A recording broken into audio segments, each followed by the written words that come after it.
어젯밤에 더워서 잠 못 잤다는 분들 많습니다. 공식적인 올해 첫 열대야였는데요.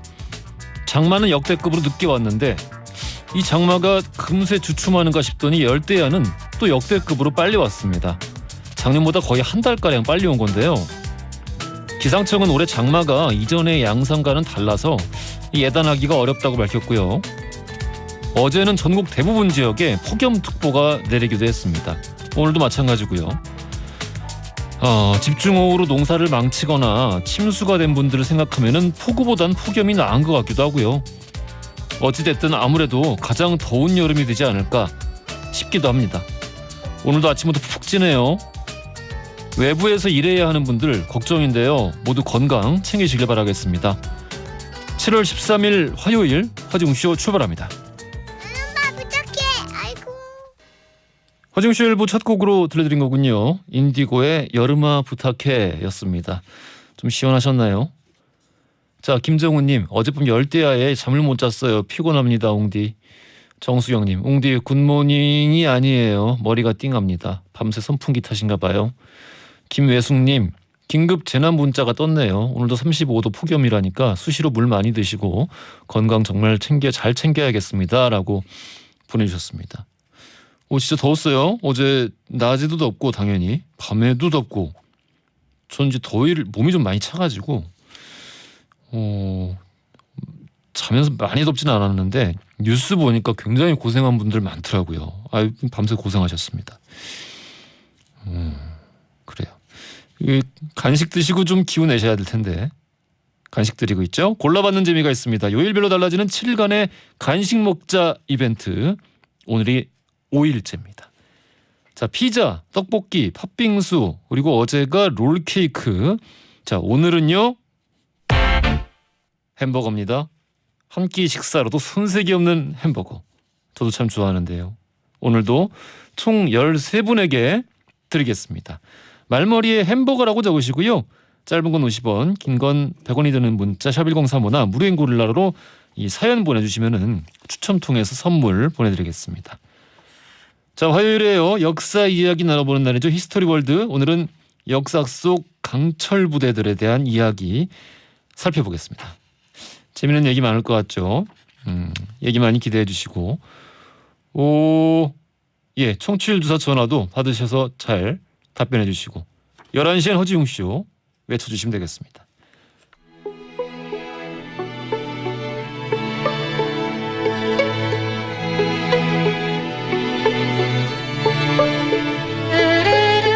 과거 속 역사를 통해 현재를 들여다봅니다. 히스토리 월드 역사여행 전문가 역사 귀요미 박광일 작가님 나오셨고요. 안녕하십니까? 안녕하세요, 박광일입니다. 오늘 작가님 시원해 보인다고 더 이렇게 좀 게시글들이 올라오고 있습니다. 감사합니다. 냉정하신 분이죠. 시원하다기보다. 야사의 달인 역사 개그맨 뜨거운 남자 선심 교수님 나오셨습니다. 안녕하십니까? 충성 김군입니다. 강철부대 그러네. 김씨네. 강철부대는 박군이 있으니까 예. 허지웅 씨는 저 김군. 김군이 지킨다. 그래, 김군이 지키죠. 네. 네, 이마가 훤해요. 군인데 어떻게? 아유, 아직 힘을 때는 안 됐어요. 군인데. 자, 오늘 주제가 역사 속의 강철 부대들인데요. 여기 최근 종영했구나. 강철 부대가 큰 인기였다고 하는데 예능 프로. 우리 역사 속에도 실제로 유명한 강철 부대들이 많이 있어가지고 이것들을 좀 소개해보는 시간을 가져볼까 해서 준비를 해봤습니다. 네. 강철 부대, 특수 부대. 제 주제를 이게 보고 쭉 생각을 이렇게 해봤는데 우리가 역사를 다룸에도 불구하고 이상하게 전쟁사를 잘 안 했네. 왜냐하면 전쟁사 같은 경우에는 솔직히 말해가지고 이 30분 내에 충분하게 얘기할 수가 없는 게 일어난 배경, 어떻게 기승전결로 어떻게 끝났는지 그걸 얘기를 해야 되는데 한번 특집 한번 하시죠. 뭐 부대 이야기, 군대 이야기 하면서 역사 속에 네. 뭐 팔랑크스 대영이나 이런 것들이 역사적으로 중요한 것들 있잖아요. 뭐 그렇죠. 총의 등장이나 네네네. 이런 것들에 대해서 해봐도 재밌지 않을까. 그렇죠. 그러니까 예를 들어서 제가 답사 갈 때 항상 조금 속상한 것 중에 하나가 행주산성 가면은 행주산성 그러면은 돌멩이로 당시 최강의 일본 부대를 무찔렀다라고 얘기를 하면은 아니 당한 일본군도 억울할 것 같고 공격한 권율 부대도 되게 억울할 것 같은 거죠. 그러니까 사실은 당시 굉장히 최신 무기들이 예. 동원이 됐거든요. 근데 이제 행주치마만 기억이 되니까. 그렇죠. 그러니까 이제 변이중 화차라고 해서 지금으로 치면은 로켓포를 장착한 그런 수십 대의 어떤 전차 부대가 있었거든요. 이제 그런 것들이 일본군에게 타격을 주면서 그러니까 7번에 걸친 어떤 전쟁에서 승리를 그러니까 전투에서 승리를 거뒀는데 이제 그런 얘기들을 하나 둘씩 따져 보면은 피상적으로 알고 있는 7년 전쟁이라는 임진왜란이라는 의미를 예. 조금 더 깊이 있게 볼 수 있지 않을까라는 생각들도 들었습니다. 의외로 이 전쟁사 같은 경우에 방금 우리 박 작가님 말씀하신 것처럼 잘못 알려진 그 맞아요. 사실들이 많아요. 예를 되게 들어 가지고 많아요. 우리는 그 1941년 12월 7일 그러니까 이제 일본군이 이제 진주만을 공습할 때 예. 선전포고를 안 했다고 알고 있잖아요. 하긴 했어요. 하긴 했어요. 아니, 근데 하긴 했는데 그걸 했다고 봐야 되는지가 논란인 거지. 아니 하긴 했는데 예. 뭐랄까 이게 그 전송되는 과정에서 시간이 너무 오래 걸린 거예요. 그게. 그러니까 이런 거지. 왜 선전포고도 안 하고 이렇게 했지 하고.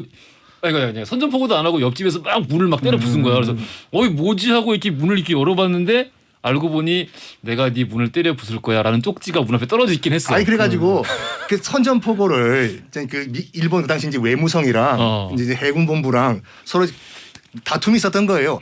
야 선전포고는 하긴 해야 되는데 마지막 순간에 하자. 그래가지고 언제 할래? 그 외무성에서는 야 그래도 국제적 무슨 뭐 그 매너가 있지. 1시간 전에는 하자. 1시간 전에 했는데 일본 해군에서 뭔 소리 너 됐으네. 20분 전에 하자고. 그 20분 전에 해가지고 총 14권의 그 이 전문을 워싱턴 DC에 있는 그 미 일본 대사관에 보냈는데 마침 또 그날이 또 일요일이었네요. 직원들이 없었대요. 이게 공격한 다음에 20분 후에 수령이 된 거예요. 그러니까 그게 잘못된 거지. 예. 하긴 했어요. 아이고 먼저 했어야지. 기술적인 지원을 감안하고 먼저 계산이 안 보냈어야지. 된 거지. 20분 전에 도착할 것이다. 계산을 한 것 같아요. 제가 보기에는. 에이, 아무튼 기술대능해요. 네. 국제적인 참여는 되게 중시하잖아요, 일본이. 그 선전포고라는 것도 이제 그 일본 때문에 원래 생겨난 거예요. 아 예전에. 그러니까 1904년 러일 전쟁 때 예. 일본이 이제 청일 전쟁도 그렇고 소위 이제 선빵 작전을 펼쳤지 않습니까? 미순항 때려 부수면서 여기에 이제 러시아가 열이 받은 거죠.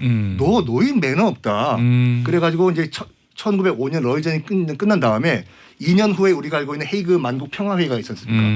거기서 러시아 대표가 앞으로 전쟁할 때는 꼭 선전포고하고 시작하자. 일본 너희 때문에. 그 지도체 걸린 거죠.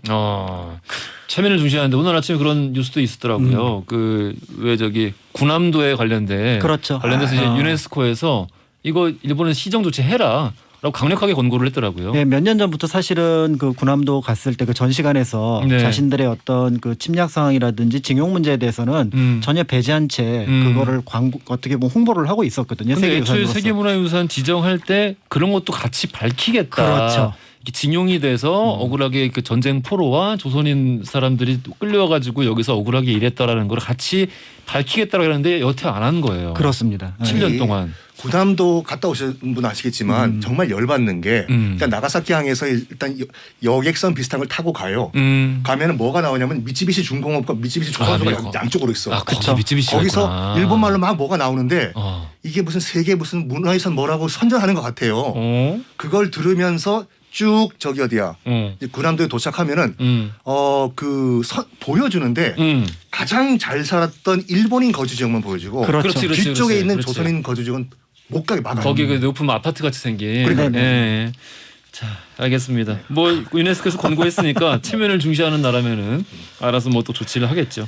자, 역사 속의 특수부대 들어가 보겠습니다. 어디부터 가볼까요? 뭐 조선부터 가보면 좋지 않을까라는 생각이 드는데요. 예.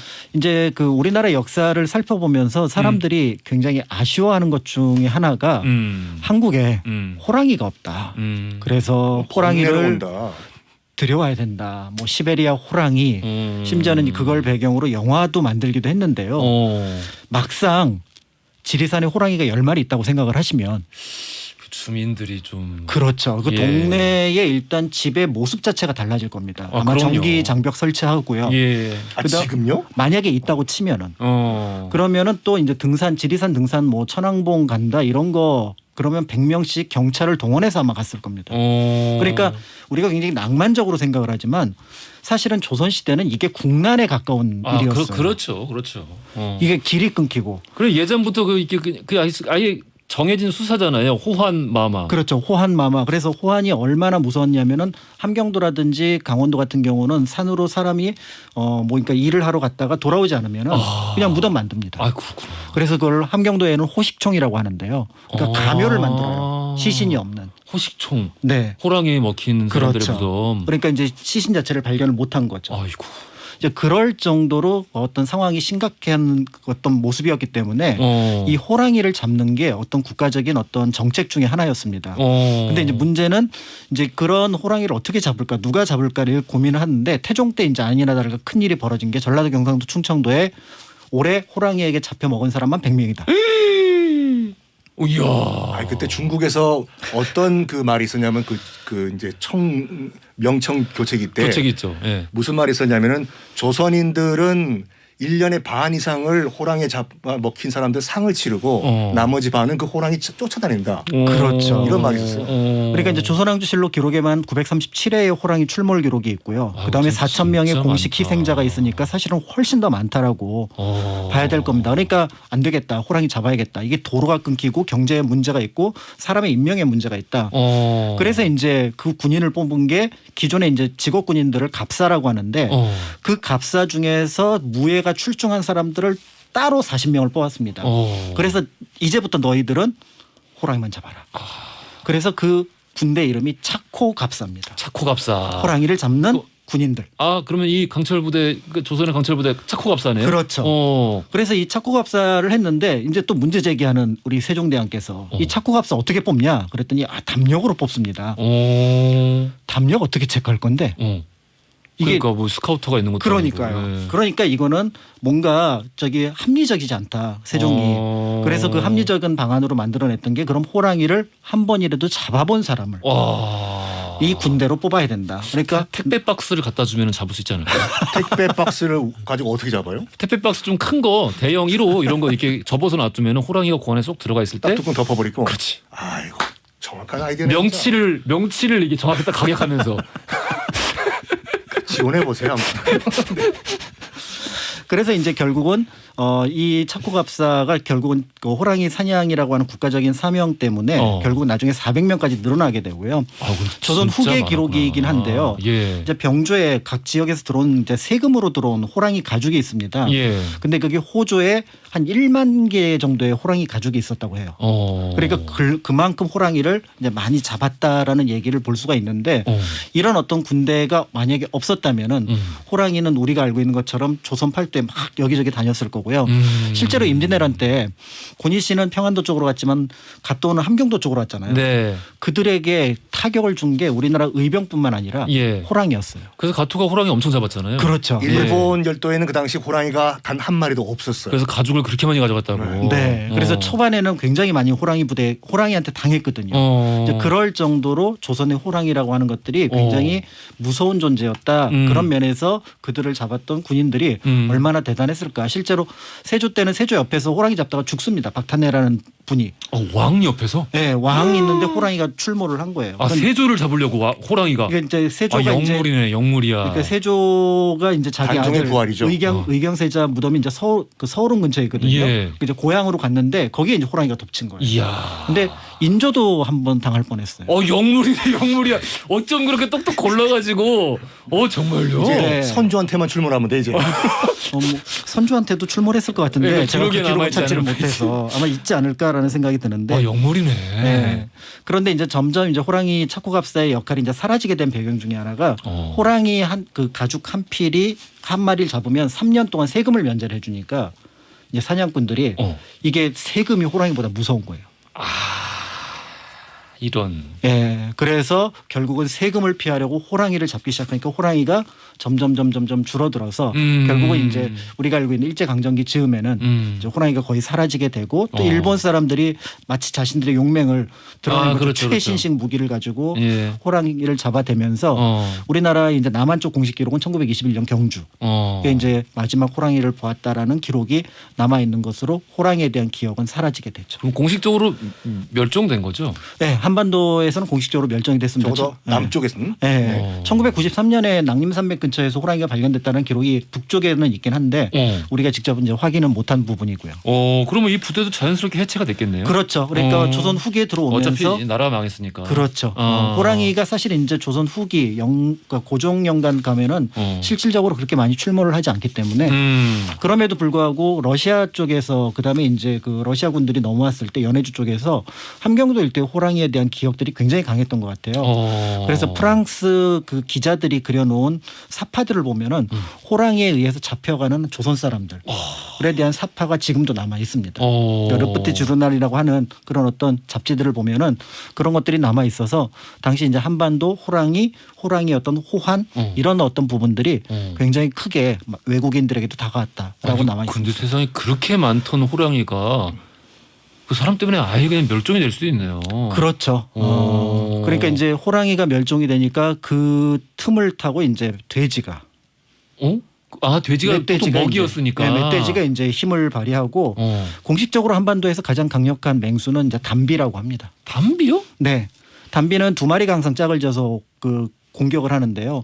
전호조 활동을 하는 거예요. 네, 그래서 둘이 올라가서 그 멧돼지 위에 올라가서 먼저 눈을 판대요.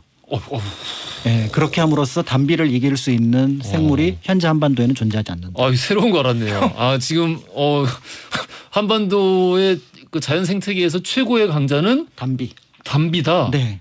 생각지도 못했네요. 정말 미쳤어. 그 담비가 아니에요. 예. 자, 알겠습니다.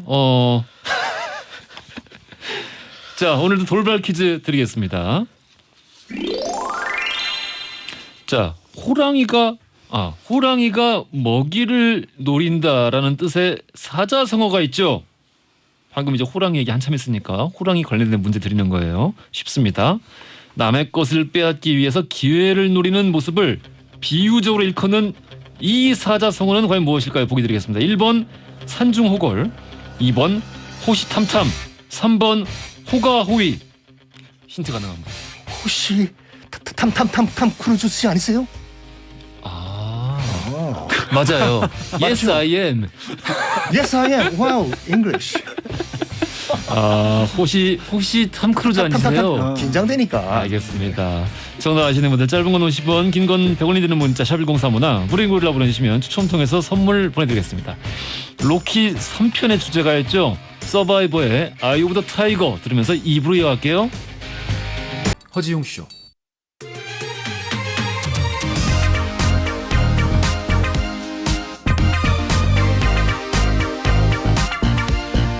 안녕하십니까. 허지용입니다. 안녕하세요. 허지웅입니다. 매일 오전 11시 SBS 103.5MHz 러브 FM 허지웅쇼. 세상을 향한 유쾌한 궁금증 허지웅쇼. 자, 출발합니다. 허지웅쇼 2부로 돌아왔습니다. 오늘 박광일 작가, 썬킹 교수님 모시고 역사 속 강철 부대에 대한 이야기 살펴보고 있는데요. 1부 마지막에 아이 오브 더 타이거 나오는데 기분이 갑자기 너무 좋아졌어요. 제가 이 장면 되게 좋아하거든요. 영화에서 이 노래가 깔리면서 이제 그 로키랑 그 아폴로. 네. 원래 이제 1, 2편에서 숙적이었잖아요. 근데 그 직전에 클리버랭 때문에 미키 관장님이 돌아가셨기 때문에 복수를 해야 돼서 로키가 아폴로랑 손을 잡고 해변에서 이렇게 훈련을 하거든요. 뛰면서. 이 뛸 때 이 노래가 나오는데 이게 아드레날린이 그냥 솟구치네요. 1편의 그 Going the Distance 빰빰빰빰빰빰빰빰빰빰빰빰 그거 다 도찰이에요. 그 장면은 도찰이라고 하면 좀 필라델피아 시청에서 그 촬영 허가가 안 나와가지고 그거를 도찰이라고 얘기를 하시면 아니 그러니까 몰라 새벽에서 찍은 거라니까 그래서 왜냐면 안 들어갔잖아 박물관에 안 들어갔으면 상관없지. 자 알겠습니다. 자 역사 속 강철 부대 이야기 조선부터 갔었는데 어디로 가볼까요? 자 인천 상륙 작전으로 인천 상륙 작전 가봅시다. 오. 1950년 9월 15일 0시 00분 인천. 그 뭐 다 아시다시피 인천 상륙 작전 그 당시에 인민군 측에서도 그쪽으로 상륙할지 몰랐고 연합군 측도 뭐 5,000분의 1이라는 확률이 과연 저기 상륙할 경우엔 성공할 수 있을까라는 도박이었다라고 하면서 뭐 성동격서라고 해서 뭐 이 장사리 아니면 뭐 군산, 원산, 삼석, 네. 원주 뭐 그쪽으로 공격하면서 허를 찔렀지 않습니까? 그렇죠. 그럼에도 불구하고 해도가 없었던 거예요. 그 당시에 해도가 없었다. 해도가 없었어요. 음. 그래서 이 해도를 그리기 위해 가지고 소위 말해서 이제 켈로 부대라는 거를 만드는데 이게 미 국동사령부 소속이에요. Korean Liaison Office라고 해서 뭐 연락군 정도로 번역이 되는데 일단은 몰래 영흥도로 들어가요. 8월 중순에 이제 인천 상륙작전이 9월 15일이지 않습니까? 예. 8월에 중순에 영흥도로 들어가서 지금도 인천 앞바다에 있는 그 섬이죠. 여기서 주민들을 포섭을 해요. 뭘로 포섭을 하냐면 우리 부대예요. 연합군. 먹을 거가 최고지 않습니까? 그럼요. 그래서 부산에 연락을 해가지고 일단 이 부산을 출발한 그 켈로 부대들이 이제 인천 영흥도에 도착하기 전에는 다 손톱 발톱 자르고 유언 다장 쓰고 예. 출발을 했었어요. 먹을 거로 주민들의 환심을 사자. 그래서 이 부산에 있는 그 연합군 사령부에 연락을 해가지고 쌀 70가마를 보내달라. 그래서 몰래 또 쌀이 와요. 그래서 주먹밥으로 이 사람들은 이제 유혹을 하는 거죠. 정보를 달라. 그럼 사람들은 주먹밥 하나 더 받기 위해 가지고 정보를 갖다 주고 인민군이 어디를 점령하고 있고 어디가 인민군이 있고 해도는 이렇게 들어가면 수심 깊고 이거를. 드디어 운명의 1950년 9월 15일 이때 그 어떤 시그널을 약속을 하냐면 인천 앞바다에 보면 우리나라 최초의 등대라고 하는 8미도 등대가 지금도 있어요. 8미도 등대. 8미도 등대. 8미도 등대에 1950년 9월 15일 0시 040분에 불을 딱 켜라. 점령을 해서 인민군을 처치한 다음에 그러면 8미도를 연합군이 점령했다는 신호를 알고 261대의 그 연합군 함정이 들어가겠다. 딱 2시간이에요. 남은 시간은. 아시다시피 인천 같은 경우에는 조수간만차가 크기 때문에 그죠. 최대는 한 10m 되거든요. 10m는 아파트 7층 정도 규모예요. 그래서 딱 그 2시간 안에 상륙을 해야 돼요. 그런데 일단은 우리 한국군 3명과 미군 3명이 합쳐진 그 연합군 특수부대 이제 켈로 부대가 8미도에 상륙을 합니다. 상륙을 해서 그 당시 거기 지키고 있던 인민군과 교전을 벌이죠. 타랑타랑. 네. 왜 심각한데 왜 라디오잖아 라디오요. 지금 낙심했지. 반응 없어서. 현실감 넘친다. 야 멋있다. 야. 탕탕탕 권총도 있었어요. 네. 그래가지고 네. 점령을 해요. 켈로 부대가 8미도 부대를. 그래서 이제 올라가가지고 이제 이 등대를 켜야 돼요. 예. 켜야지 저기 이제 바다에 있는 신호지. 메가도 장군 등등등 연합군이 사인으로 보고 예. 이제 인천으로 상륙해 들어오는데 이 등대 라이트랑 발전기랑 연결하는 호수가 15cm가 모자란 거 이게요. 야, 이 뭐 영화네 영화. 이거요. 빨리 호수 찾아라. 호수. 대장님 호수가 없습니다. 우리가 빨리 등대를 켜야지 지금 연합군들이 밀렸는데 빨리 찾으란 말이야. 없습니다. 그럼 우리는 등대를 못 킨다는 말인가? 실패인 것 같습니다. 대장님. 쓰러지면서 땅을 딱 잡았는데 거기에 빠진 호수가 딱 있었네. 그래가 대장님 찾았습니다. 이거 지금 저 공식적인 역사 기록 맞나요? 이거 그 당시 켈로 부대 생존자가 나와서 증언한 얘기라니까요. 그래가지고 선생님? 막판에 이게 야사 아니에요. 이거 정사예요 이거. 알았어요. 그래가지고 예. 등대 라이트랑 예. 발전기랑 마지막으로 자 연결하겠습니다. 대장님. 연결 켜졌습니다. 야, 그걸 보고 할리우드 영화네. 261대의 연합군 한대들이 상륙을 개시했다. 이 참 어마어마하지 않습니까? 인천 상륙작전. 그러니까요. 예. 저 8미도 가봤는데 진짜 그거 점령하지 않았으면은 그 동선 확보가 안 될 것 같더라고요. 맞아요. 네, 불빛이 없으면 그 배들이 뭘 보고 가겠습니까? 그 인천 자체도 이제 그 상륙 지점에 뻘이 있어가지고 네. 이게 사격에 노출될 수 있기 때문에 다른 어떤 또 많은 이론들이 있었대요. 다른 쪽으로 정하자. 근데 다른 쪽으로 정하면은 적의 후방을 그 보급로를 끊고 후방을 친다라는 작전의 의미가 아예 상실되기 때문에 인천을 고집을 한 건데 결과적으로 성공을 해서 그래서 그렇죠. 금산으로 들어가기는 너무 남쪽이고 맞아요. 그렇죠. 또 삼척으로 들어가기에는 또 그 태백 산맥이 또 있고 하니까. 네. 근데 요것도 그 잘 안 알려진 사실인데 북한군은 T-34 주력 전차잖아요. 예, 전차. 예, 소련에서 가져온. 스탈린그라드 전투에서 대활약을 했던 T-34 맞습니다. 전차인데 예. 그걸 이제 스탈린이 김일성한테 한 200몇 대를 줬어요. 맞아요. 끌고 내려왔어. 근데 그 당시 이제 2차 대전 말기 그 유럽 전선 상황을 보시면 알겠지만 미국 같은 경우는 셔먼 탱크 같은 경전차 위주였거든요. 맞아요. 그러니까 영화 퓨리 보시면 아시겠지만 예. 독일군 티거 탱크가 쏘면은 예. 그냥 날아가요. 예, 예. 그래서 미국 그 당시 이제 민첩하긴 한데. 그러니까 예. 그래서 미국 그다음 군 수뇌부에서 독일군 티거 탱크와 맞설 수 있는 슈퍼 탱크 중전차를 만들어라. 그래서 만든 게 M26 펄싱 전차인데 이게 2차 대전 때는 참전을 못 해요. 왜냐하면 M26 펄싱이 딱 개발되자마자 끝나버려 전쟁이 여기서. 그래서 한 번도 실전에 투입된 적이 없는데 이게 역사상 처음으로 소련제 슈퍼탱크랑 미제 슈퍼탱크가 빵 부딪힌 게 어디냐? 6.25 전쟁. 아니 인천 상륙작전 바로 직후 경인가도에서. 경인가도에서. 그때 M26 펄싱이 6대고 그다음에 인민군의 T-34가 일개 여단이니까 40대였거든요. 누가 이겼게요? 뭐 우리가 이겼겠지. 그렇죠. 그러니까 내가 말을 하겠어. T-34가 40대가 3대에 남기고 다 박살이 나버려요. 그 이유가 뭐냐면 하드웨어 측면에서는 T-34랑 M26 펄싱이랑 거의 비슷비슷했는데 조작 능력? 예? 조작 능력? 그 조작 능력. 아. 원래 그 탱크 같은 경우에는 아시다시피 예. 이걸 끌고 가는 게 아니라 택시 같이 맞아요. 기차에 실어서 가가지고 전쟁터에 내려놓고 거기서 싸우게 만드는데 이 북한 인민군들은 그걸 모르고 그렇지. 휴전선을 이거 몰고 내려가면서 택시 같이 낙동강까지 갔다가 야 다시 돌아오자 뿡 오니까 캐타필러 다 나가죠. 네, 이게 차가 이제 차가 아닌 거지. 차가 그렇죠. 아니죠. 전차지만. 네. 그래가지고 역사상 첫 미소 슈퍼탱크 대결이 바로 SBS 목동 앞에 있는 경인가도예요. 아무튼 결론은 소련에서 그렇게 많이 줬는데 줘도 잘 못 썼다. 택시처럼 끌고 갔다. 낙동강까지. 에이 참 김일성. 에이 참. 최악의 인간이야 최악의 인간. 그러니까 어쨌든 전쟁으로 뭘 해결하겠다고 하는 것들은 예. 용납해서는 안 될 것 같아요. 제가 어떤 6.25 경우에도. 전쟁 이야기 중에 제일 좋아하는 장면이 어떤 장면이냐면은 어디요? 김일성이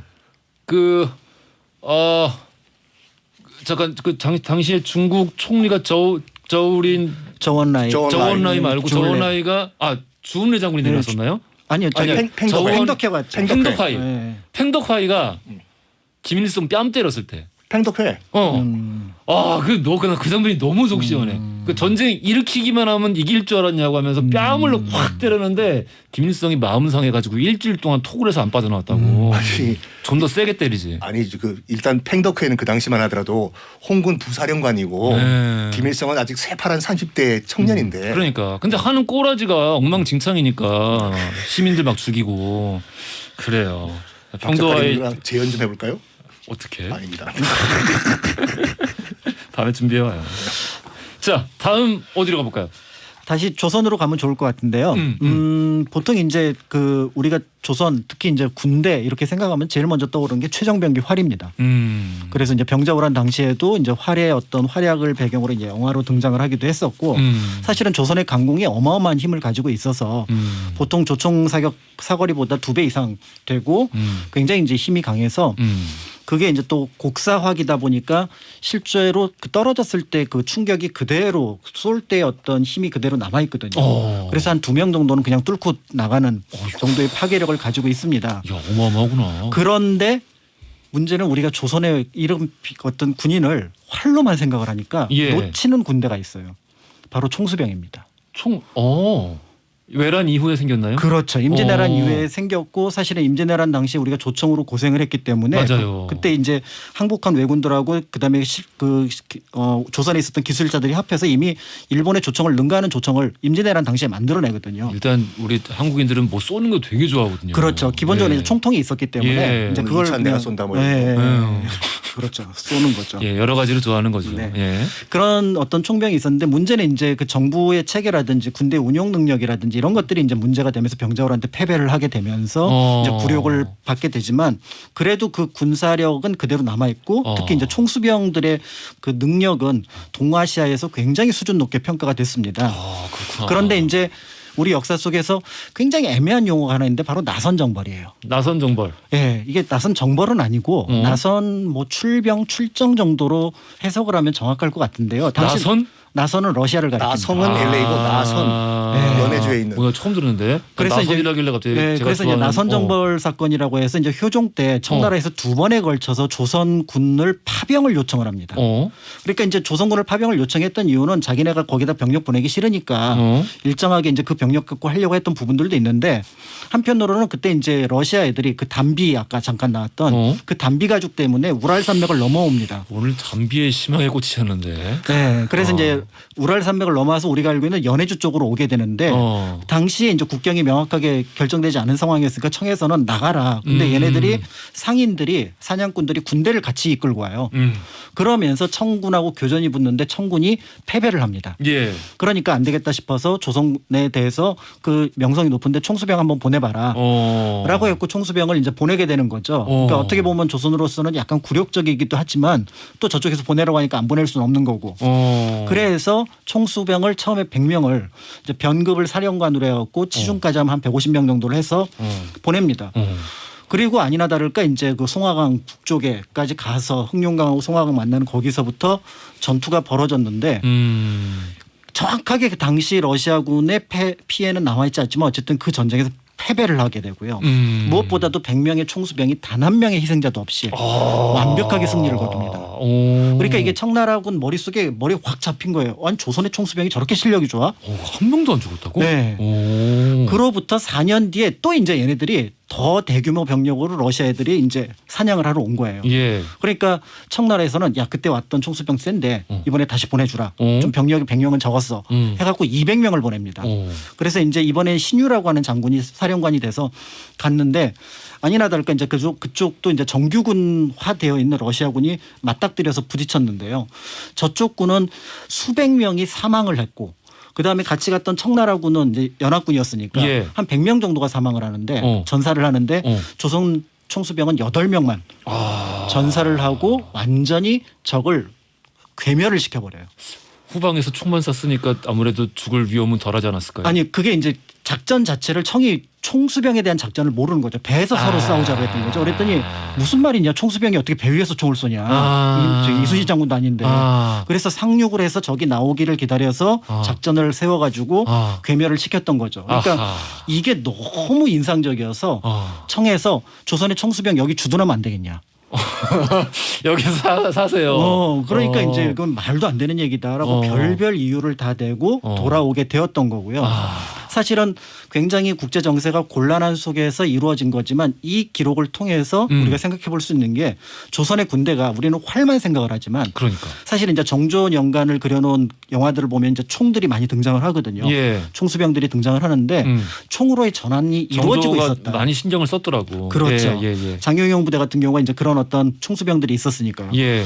그러니까 그런 어떤 총으로의 변화를 같이 보는 게 조선을 하나의 그림으로 보는 게 아니라 이제 변화 상면을 보면서 나중에 이제 병이신미양요 때는 뭐 양원수 장군이라든지 이런 분들이 미국하고 프랑스하고 군대하고 맞붙어서 싸울 정도의 어떤 실력을 갖추고 있었다라는 인식을 끌어내는데 도움이 되지 않을까.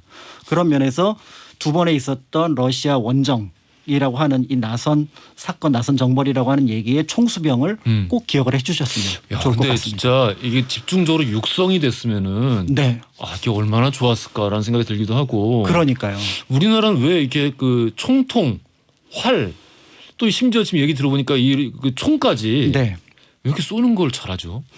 아무래도 아니, 올림픽에서도 사격을 잘하잖아. 활도 잘하고. 그러니까 뭔가 기본적으로 좀 이렇게 공격을 하고 방어하고 이런 능력이 탁월한 것 같아요. 그리고 또 뭐 이제 그 임난 이제 병자호란 말씀을 하신 김에 예. 좀 안타까운 기록도 있어요. 임진왜란 때 이제 아동대라고 해가지고 이제 아이들 있지 않습니까? 왜냐하면 아이들 같은 경우에는 이 체력이 안 되다 보니까 예. 뭐 칼, 뭐 창 이런 걸 못 쓰니까 총, 조총을 쥐어준 거예요. 그러니까 얘네들은 뭐 한 얼마만 그 교육을 시키면 바로 방아쇠는 뭐 불은 당기고 쏠 수 있으니까 그래가지고 수많은 아동들이 그 당시 임진왜란 때 이제 희생이 됐다라는 기록도 있죠. 6.25 전쟁 때도 이 소년병들이 많이 희생을 되는 그렇죠. 희생이 되는데 네. 이제 아픈 기억이긴 합니다. 그러니까 이제 이런 강철 부대가 있고 강력한 부대가 있어야 되는 부분들이 있고요. 사실은 우리 역사 기록에 보면은 어마어마한 부대들이 많이 있었던 것 같아요. 고려 때 보면은 저는 이제 이 부대를 가지고 영화도 하나 찍어도 되지 않을까. 항마군. 항마군? 마귀를 항복시키는 부대. 항마군? 네. 아니 이거 십자군도 아니고 우리나라에 항마군이 있었어요? 네. 이게 바로 뭐냐면 이제 그 삼별초에 포함되어 있었던 야별초, 우별초, 이제 신의군 있고 그 전에 이제 윤관에 이제 그 별무반이 있는데 별무반에 항마군이 있었습니다. 그럼 그 사람들은 누구랑 싸워요? 스님 부대예요. 스님 부대. 내가 마귀를 쫓아내려고 독경을 하고 있는데 저놈들 때문에 여진족 때문에. 아니, 그거네. 강시 영화네요. 강시영. 도적 딱 붙여버리시고 내 이놈들. 강시는 도교고. 네, 그러니까 이제 이 항마군이라고 하는 특수부대가 있었는데 굉장히 전투력이 강했다라고 알려져 있는 거고요. 야, 그렇구나. 그다음에 이제 그 몽골 침입기에는 가장 강력한 부대로는 신의군이 있습니다. 신의군. 이 신의군은 뭐냐면은 몽골군에게 잡혀갔다 탈출한 사람으로만 꾸려놓은 부대예요. 그러니까 적개심이 굉장히 강하고 적의 동정을 명확하게 알고 있었던 거죠. 그래서 이들이 나가면은 몽골군이 굉장히 두려워했다라고 하는 기록들도 남아 있었고요. 그리고 이제 무엇보다도 이제 활이라든지 경궁군이라고 하는 부대라든지 정로군이라고 쇠뇌 손으로 이제 사격을 다연발 활 같은 어떤 노를 쓰는 부대가 따로 있었어요. 이 노부대는 실제로 신라 때도 이미 하나의 부대로 존재를 했었거든요.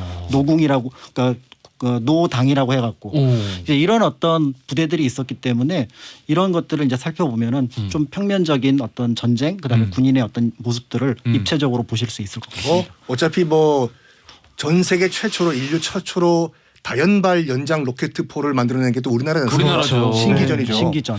왜 이렇게 쏘는 걸 잘하지? 그러니까 외란 때 기록을 보더라도 중국은 이제 일단 군인 규모가 많고 네. 이 조선군은 활을 워낙에 잘 쏘고 일본군 그러니까 왜군은 이제 근접전에 강하고 칼을 잘 쓰니까 그런 식으로 이제 분류를 많이 해놨던데 쏘는 걸 잘해. 그거 영화 최종 변기 활. 최종 변기요? 네? 예, 알겠습니다. 발음해 얘기해 주세요. 마스크를 써서 그래요. 예. 최종 변기도 있고 최종 변기화를 보면 역사적 고증으로 잘 만들었다고 하죠. 예, 알겠습니다. 얼마나 좋은 거길래. 자, 히스토리 월드. 오늘 강철부대, 역사 속 강철부대에 대한 이야기 해봤고요. 돌발퀴즈 정답, 호랑이가 먹이를 노린다는 뜻의 사자성어 2번 호시탐탐이었습니다. 당첨자 명단은 선고편에 올려놓겠습니다. 자, 지금까지 박광일 작가, 썬킴 교수였습니다. 감사합니다. 감사합니다. 네, 감사합니다. 자, 내일은요 밴드 노바소닉의 22주년 기념 앨범과 관련해서 리더 김영석 씨 또 보컬로 참여한 가수 박완규 그리고 홍정민 씨 모시고 재미있는 이야기 나눠보겠습니다. 자, 이 세 분에게 궁금하신 점 저희 홈페이지 이맛에 산다 코너에 남겨주시면 추첨 통해서 선물 보내드릴 거고요. 요일별로 달라지는 7일간의 간식 먹자 이벤트 오늘 햄버거 받을 분들 명단 허지웅 씨 홈페이지 선고표란과 인별그램에 다 올려놓겠습니다. 자, 내일은 뭘까요? 기대해 주시고요. 자, 끝곡으로는 규현의 투게더 준비했습니다. 이 곡 들으시면서 저는 내일 아침 11시에 다시 뵙겠습니다. 지금까지 허지웅이었어요.